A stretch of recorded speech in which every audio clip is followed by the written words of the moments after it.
Bismillahirrahmanirrahim. Assalamualaikum warahmatullahi wabarakatuh. Perkenalkan, nama saya Rahmayanti.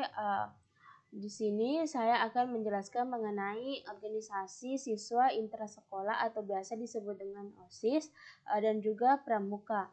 Organisasi siswa di kelas merupakan tanggung jawab wali kelas masing-masing. Meskipun tanggung jawab terakhir tetap ada di tangan kepala sekolah. Organisasi siswa di kelas pada umumnya sekedar disebut pengurus kelas dengan seorang ketua kelas dilengkapi dengan beberapa pengurus yang lain sesuai dengan keperluan seperti wakil ketua, sekretaris, wakil sekretaris, bendahara, dan seksi-seksi. Berikutnya, melalui pengurus kelas dapat dilakukan musyawarah untuk membentuk pengurus siswa di sekolah berupa pengurus organisasi siswa intrasekolah atau OSIS. Pengurus kelas dan OSIS dalam lingkup masing-masing harus dibina oleh kepala sekolah agar mampu menyelenggarakan berbagai kegiatan yang bermanfaat bagi semua siswa. Melalui OSIS dapat disalurkan berbagai inisiatif, kreativitas, dan kemampuan memimpin dapat dikembangkan. Di samping itu, organisasi tersebut dapat pula dimanfaatkan untuk mengembangkan proses belajar mengajar agar tujuan utama orang tua dan siswa sendiri tidak tersaingi oleh kegiatan-kegiatan yang dapat menghambat pencapaian tujuan berupa keberhasilan siswa dalam belajar. Untuk membuat dua kepentingan yang pada dasarnya sejalan tetapi kerap juga saling mendesak ini menjadi harmonis, diperlukan kebijaksanaan wali kelas dan kepala sekolah serta guru-guru dalam memimpin, mengarahkan, dan membimbing siswa. Nilai yang terdapat dalam OSIS adalah nilai berorganisasi, antara lain pengalaman memimpin, pengalaman bekerja sama, hidup demokratis, berjiwa toleransi, dan pengalaman mengendalikan organisasi. Sedangkan fungsi organisasi adalah fungsi pembinaan siswa. Tujuannya agar siswa nanti dapat menjadi warga negara yang baik dan berguna. Dengan demikian, pembinaan siswa meliputi pembentukan kepribadian dan sikap, pembentukan pengetahuan, dan pembentukan keterampilan.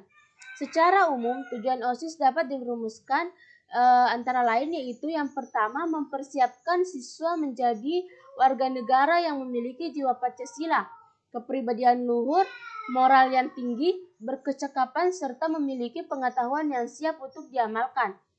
Yang kedua yaitu mempersiapkan persatuan dan kesatuan agar menjadi warga yang mengabdi kepada Tuhan Yang Maha Esa, tanah air, dan bangsanya. Yang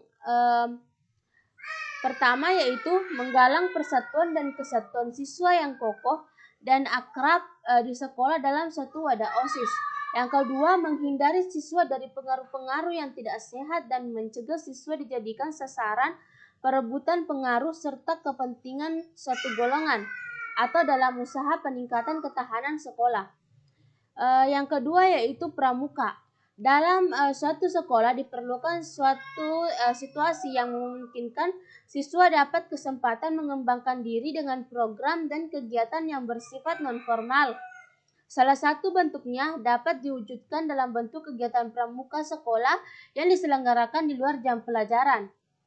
Dengan demikian, kegiatan pramuka memungkinkan sekolah membantu siswa menggunakan dan mengisi waktu senggangnya secara berdaya dan berhasil guna bagi pertumbuhan dan perkembangan masing-masing siswa. Dengan demikian, kegiatan pramuka merupakan salah satu bentuk pendidikan non-formal yang keanggotaannya bersifat sukarela. Untuk itu, kepala sekolah dan guru perlu melakukan usaha dalam menyadarkan dan mendorong siswa agar bersedia menjadi anggota pramuka di sekolahnya. Untuk mewujudkan kegiatan pramuka secara kontinu dan berdaya guna, setiap kepala sekolah perlu melakukan kegiatan pengendalian. Yang pertama yaitu menunjukkan dan mengangkat guru sebagai pembina pramuka yang bertanggung jawab kepada kepala sekolah. Yang kedua, mengusahakan agar para pembina pramuka dapat penataran atau kursus mahir dasar atau biasa disebut dengan KMD dan kursus mahir lanjutan atau biasa disebut dengan KML. Yang ketiga yaitu melakukan koordinasi dengan kuartir daerah pramuka atau kuartir cabang untuk membentuk gugus depan atau biasa disebut dengan gudeg di sekolah. Yang keempat yaitu ikut serta sebagai ketua majelis pembimbing gugus depan atau kamabigus dan tidak segan-segan untuk berpakaian pramuka. Yang kelima, membantu mengadakan alat kelengkapan gudeg dan bahkan alat kelengkapan pramuka secara perseorangan melalui kerjasama dengan koperasi sekolah. Yang keenam, menyediakan diri untuk mendiskusikan program pramuka dan secara berkala mengontrol pelaksanaannya. Yang ketujuh yaitu mendorong agar terwujudnya kerjasama dengan gugus depan dari sekolah lain.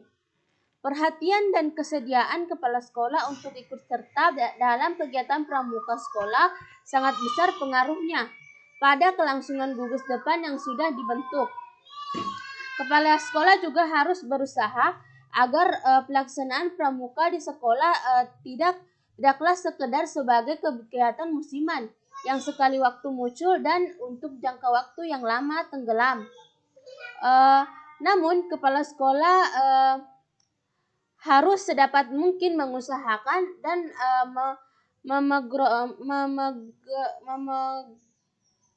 memprogramkan pramuka menjadi kegiatan yang bersifat kontinu dan berkesinambungan. Baiklah, itulah saja yang dapat saya sampaikan. Lebih dan kurangnya mohon dimaafkan. Billahi taufiq wal hidayah. Wassalamualaikum warahmatullahi wabarakatuh.